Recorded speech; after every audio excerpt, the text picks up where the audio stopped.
Pengoperasian pesawat tak berawak Rusia kembali memakan korban jiwa.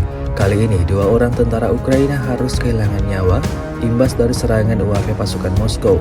Rekamannya ramai beredar di media sosial Telegram pada Sabtu 8 Juni 2024. Dalam rekaman tersebut dapat dilihat 2 orang tentara Ukraina sebelumnya tampak berjaga, memantau area sekitar di tempat mereka berdiri. Sayangnya mereka tidak menyadari jika posisinya dalam bahaya, yang mana UAV Rusia sudah menargetkan serangannya ke mereka. Tak butuh waktu lama, serangan mematikan langsung dilayangkan Rusia. Akibatnya seperti yang terlihat dalam rekaman, ledakan dahsyat musnahkan 2 orang tentara Ukraina dan posisinya. Beredarnya video ini menuai beragam komentar dari warganet.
Download Tribun X sekarang, menghadirkan lokal menjadi Indonesia.